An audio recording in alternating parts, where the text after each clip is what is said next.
VD. സതീശന്റെ വാർത്താ സമ്മേളനം. അദ്ദേഹം വാർത്താ സമ്മേളനം നടത്തുന്നത് വയനാട് വെച്ചാണ്. സ്വാഭാവികമായും വയനാടിൽ ദുരന്തബാധിതർക്ക് വീട് വെച്ച് നൽകാം എന്ന് പറഞ്ഞത് എവിടം വരെയായി എന്ന ചോദ്യം ഉയർന്നു വരും. അതിന് മറുപടി പറയേണ്ടിയും വരും. അദ്ദേഹം പറഞ്ഞ മറുപടിയുണ്ട്, അതൊന്ന് കേൾക്കാം. സർക്കാർ ഞങ്ങൾക്ക് സ്ഥലം മേടിക്കാനുള്ള പദ്ധതി ഉണ്ടായിരുന്നില്ല. സർക്കാർ ഞങ്ങൾക്ക് പ്രത്യേകമായ സ്ഥലം തന്ന് ഞങ്ങൾക്ക് 100 വീട് വയ്ക്കാനുള്ള സ്ഥലം തരുമെന്ന് പറഞ്ഞു. അവസാന ഘട്ടത്തിലാണ് സർക്കാർ അതിന് തയ്യാറായില്ല. അപ്പൊ ഞങ്ങൾ പറഞ്ഞു ഞങ്ങൾ വേറെ സ്ഥലം മേടിച്ചോളാം. സർക്കാർ 1 കൊല്ലം എടുത്തുള്ളൂ, നമ്മൾ 4 മാസം എടുത്തുള്ളൂ. ഞങ്ങൾ 4 മാസം എടുത്തുള്ളൂ സ്ഥലം കണ്ടുപിടിച്ചിട്ട് സ്ഥലം എടുക്കാൻ വേണ്ടിയിട്ട്. ഈ വാദം കോൺഗ്രസ് നേതാക്കൾ ഉയർത്താൻ തുടങ്ങിയത് ഇന്നല്ല, നേരത്തെ ഈ വാദം ഉയർന്നിരുന്നു. ആദ്യം ഇത് പറഞ്ഞത് യൂത്ത് കോൺഗ്രസ് നേതാക്കളാണ്. അവർ 30 വീട് നിർമ്മിച്ചു നൽകും എന്ന് പറഞ്ഞു. 30 വീടിന്റെ പണം പിരിച്ചു. ഇപ്പോൾ ആകെ കൈവശമുള്ളത് 1 കോടി രൂപ മാത്രമാണ് എന്നാണ് പുതിയ യൂത്ത് കോൺഗ്രസിന്റെ സംസ്ഥാന അധ്യക്ഷൻ പറയുന്നത്.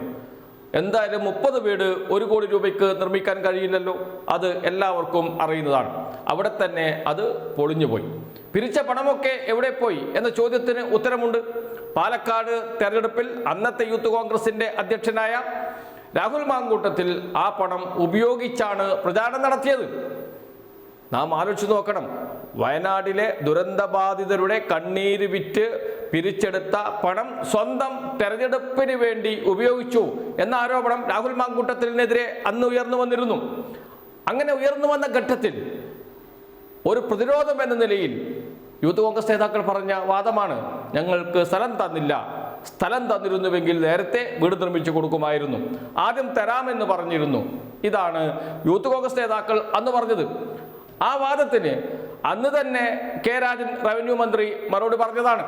ഇപ്പോഴത്തെ വീണ്ടും വി.ഡി. സതീശൻ അതേ വാദവുമായി രംഗത്ത് വന്നിരിക്കുന്നു. അതിന് പഴയ കെ രാജന്റെ വീഡിയോ തന്നെയാണ് ഇപ്പോൾ പറയാനുള്ള മറുപടി. റിപ്പോർട്ടർ ടിവിക്ക് അനുവദിച്ച അഭിമുഖത്തിലാണ് അദ്ദേഹം ഇക്കാര്യം പറഞ്ഞത്. അത് നമുക്ക് കേൾക്കാം.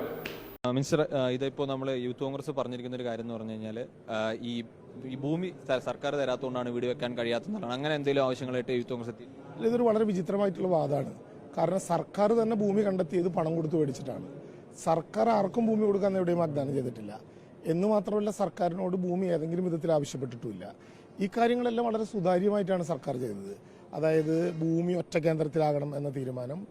സ്വാഭാവികമായിട്ടും ഒറ്റ കേന്ദ്രത്തിൽ ഭൂമി എടുക്കുമ്പോൾ അവിടെയുള്ള നിർമ്മാണ പ്രവർത്തനങ്ങൾക്കും ഒരു ഏകരൂപം ഉണ്ടാക്കാൻ വേണ്ടി ഒരു സ്ഥലത്ത് തന്നെ അല്ലെങ്കിൽ ഒരു ഏജൻസിയെ തന്നെ ഏൽപ്പിക്കണം എന്ന കാര്യം, ഇതെല്ലാം പ്രതിപക്ഷ നേതാക്കൾ ഉൾപ്പെടെയുള്ളവരുമായിട്ട് നമ്മൾ കൂടിയാലോചിച്ചു. യഥാർത്ഥത്തിൽ സ്പോൺസർമാരുടെ ആദ്യത്തെ യോഗം നടന്ന 30/12/2024 ബഹുമാനപ്പെട്ട പ്രതിപക്ഷ നേതാവിൻ്റെയും ഉപനേതാവിൻ്റെയും സാന്നിധ്യത്തിൽ തന്നെ ഈ കാര്യങ്ങളെല്ലാം അവതരിപ്പിക്കപ്പെട്ടതാണ്. അതിനുശേഷം 50-ൽ താഴെ വീടുകളുള്ള ആളുകളുടെ സ്പോൺസർമാരുടെ യോഗം 4/1/2025 ചേർന്നു. ആ യോഗത്തിൽ യൂത്ത് കോൺഗ്രസ് 30 വീടുകളുടെ വാഗ്ദാനം പ്രഖ്യാപിച്ച് അവർ വരും എന്നറിയിക്കുകയും ചെയ്തിരുന്നു. പക്ഷേ ആ യോഗത്തിൽ എത്തിച്ചേർന്നില്ല, പക്ഷെ വരും എന്നറിയിച്ചിരുന്നു. ഏതെങ്കിലും വിധത്തിൽ ഒരു ഘട്ടത്തിലും അങ്ങനെ ഭൂമി നൽകി വീട് വെക്കാൻ അവസരം കൊടുക്കുമെന്ന് സർക്കാരും പറഞ്ഞിട്ടില്ല.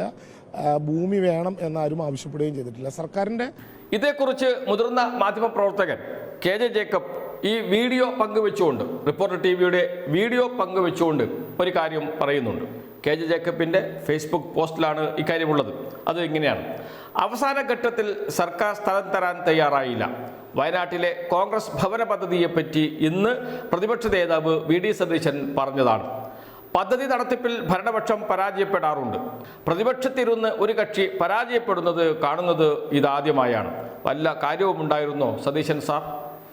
സർക്കാരിൻ്റെ കൂടി പുനരധിവാസ പദ്ധതി നടത്തേണ്ട കാര്യമേ ഉണ്ടായിരുന്നുള്ളൂ. അപ്പോൾ വാശിക്ക് പദ്ധതികൾ പ്രഖ്യാപിച്ചു. ഡിവൈഎഫ്ഐ 25 പറഞ്ഞാൽ യൂത്ത് കോൺഗ്രസ് 30 പറയും, കോൺഗ്രസ് 100. രാഹുൽ ഗാന്ധിയുടെ ഉദ്ദേശശുദ്ധിയെ ഞാൻ ചോദ്യം ചെയ്യില്ല. ഉത്തരേന്ത്യയിൽ നിന്ന് ഓടി വന്നപ്പോൾ 2 കൈയും നീട്ടി സ്വീകരിച്ച നാടിന് ഒരു ദുര്യോഗം വന്നപ്പോൾ അവർക്കൊപ്പം നിൽക്കണം എന്ന് അദ്ദേഹം ആഗ്രഹിച്ചിരിക്കും. അത് പ്രകടിപ്പിച്ചു എന്നിരിക്കും. അത് നടത്തിയെടുക്കേണ്ട ഉത്തരവാദിത്വം ഇവിടുത്തെ കോൺഗ്രസുകാർക്കുണ്ടായിരുന്നു. രാഹുൽ ഗാന്ധിയുടെ ശ്രദ്ധയിൽ ഈ വിഷയം പിന്നീടും കൊണ്ടുവന്നിരുന്നുവെങ്കിൽ അതിനാവശ്യമായ പണവും മറ്റു കാര്യങ്ങളും സംഘടിപ്പിക്കുവാൻ അദ്ദേഹത്തിന് ഏതാനും ഫോൺ കോളുകൾ മതിയായേനെ. അതുപോലും ചെയ്യാൻ പറ്റിയില്ല, അതിനുള്ള ആളില്ല. പകരം യൂത്ത് കോൺഗ്രസ് ഇവിടെ ആപ്പുമായി ഇറങ്ങി. യൂത്ത് കോൺഗ്രസിന്റെ കാര്യം പറയാൻ യൂത്ത് കോൺഗ്രസുകാർക്ക് പോലും നാണമാകും. അതുകൊണ്ട് ഞാനായിട്ട് പറയുന്നില്ല. ഇപ്പോൾ ആപ്പുമില്ല, കോപ്പുമില്ല. യൂത്ത് കോൺഗ്രസ് പ്രസിഡന്റ് പാർട്ടിയിലുമില്ല. പത്രസമ്മേളനങ്ങളിൽ ആദ്യമൊക്കെ വായിൽ വരുന്ന നുണകൾ പറഞ്ഞ് രക്ഷപ്പെടാൻ ശ്രമിച്ചു. എല്ലാം പൊളിയുകയും ഈ ചോദ്യത്തിൽ നിന്ന് കേരളത്തിലെ ഒരു കോൺഗ്രസ് നേതാവിനും ഒരു പത്രസമ്മേളനത്തിൽ പോലും രക്ഷപ്പെടാൻ പറ്റാതാവുകയും ചെയ്തപ്പോൾ ആവശ്യമായ ഭൂമിയുടെ 10-1 കച്ചവടമാക്കി. പിന്നെയും ചോദ്യം വരുമ്പോൾ ആദ്യത്തെ നുണകൾ റീസൈക്കിൾ ചെയ്ത് രക്ഷപ്പെടാനാണ് ശ്രമം. കേരള ചരിത്രത്തിലെ അവസാനത്തെ ശിലായുഗമായിരുന്നു 2011-16 കാലം. കാണുന്ന പദ്ധതിക്കെല്ലാം തറക്കല്ലിട്ടു പോന്ന ആ നവീന ശിലായുഗത്തിന്റെ ഓർമ്മയെങ്കിലും ഉണ്ടായിരുന്നെങ്കിൽ വെറും 100 വീടിന്റെ ഒരു പദ്ധതിക്ക് ഒരു കല്ലെങ്കിലും ഇതിനകം ഇട്ടേനെ. അതിനുപോലും പറ്റുന്നില്ല, ആകുന്നില്ല. അതിനുള്ള സംവിധാനം കോൺഗ്രസിൽ നിന്ന് ഒലിച്ചുപോയി. ഉത്തരവാദിത്വ ബോധമുള്ളവർ ആ പാർട്ടിയിൽ ഇല്ലാതായി. പകരം മിടുക്കന്മാർ വന്നു. നുണ പറഞ്ഞു പിടിച്ചു നിൽക്കാമെന്ന ധാർഷ്ട്യം, ധിക്കാരം, ഹുങ്ക്. മിടുക്കന്മാർ എന്ന വാക്ക് പ്രത്യേകം ഇൻവെർട്ടർ കോമയിലാണ്. സുപ്രീം കോടതി ഉത്തരവ് വരുന്നത് കണ്ണിൽ എണ്ണയൊഴിച്ച് കാത്തിരുന്ന വന്ന അന്ന് രാത്രി ഭൂമിയുടെ ഉടമകൾക്കുള്ള പ്രതിഫലം അയച്ചിട്ട് ഓഫീസിൽ നിന്ന് പോയ റവന്യൂ മന്ത്രിയെയും ആ സർക്കാരിനെയും തോൽപ്പിക്കാൻ നുണകൾ മതിയെന്ന വിചിത്രമായ ആത്മവിശ്വാസം. എത്ര കാലം എന്ന് പറഞ്ഞുകൊണ്ടാണ് KJ ജേക്കബ്, മുതിർന്ന മാധ്യമപ്രവർത്തകൻ, അദ്ദേഹത്തിൻ്റെ ഫേസ്ബുക്ക് പോസ്റ്റ് അവസാനിപ്പിക്കുന്നത്. എന്ന് വെച്ചാൽ സുപ്രീം കോടതിയിലായിരുന്നു കേസ്. സർക്കാരിൻ്റെ ഭൂമി ഏറ്റെടുക്കുന്നതുമായി ബന്ധപ്പെട്ട് കേസുണ്ടായിരുന്നു. ആ കേസ് ഏകദേശം 1 വർഷത്തോളം നീണ്ടു നിന്നു. അവസാനം സുപ്രീം കോടതിയാണ് കേസ് അവസാനിപ്പിച്ചത്. സുപ്രീം കോടതി വിധി വന്ന അന്ന് രാത്രി ഓഫീസിലിരുന്ന് നഷ്ടപരിഹാരം എസ്റ്റേറ്റ് ഉടമയ്ക്ക് കൈമാറേണ്ട എല്ലാ ഫയലുകളും പൂർത്തിയാക്കിയാണ് രാജൻ ഓഫീസിൽ നിന്ന് ഇറങ്ങുന്നത് എന്നോർക്കണം. സർക്കാരിൻ്റെ ഭാഗത്ത് നിന്ന് ഒരു നിമിഷത്തെ വീഴ്ച പോലും ഉണ്ടായിട്ടില്ല. സ്വാഭാവികമായി ഒരു നിമിഷത്തെ വീഴ്ച പോലും ഉണ്ടായിട്ടില്ല എന്നതാണ് യാഥാർത്ഥ്യം. ഇപ്പോൾ വീട് വെച്ച് നൽകാതെ പണം വിരിച്ച് പോക്കറ്റിലിട്ടവർക്ക് എന്തെങ്കിലും പറയണ്ടേ? ജനങ്ങളെ മുഖത്ത് നോക്കി അതാണിപ്പോൾ നടന്നുകൊണ്ടിരിക്കുന്നത്.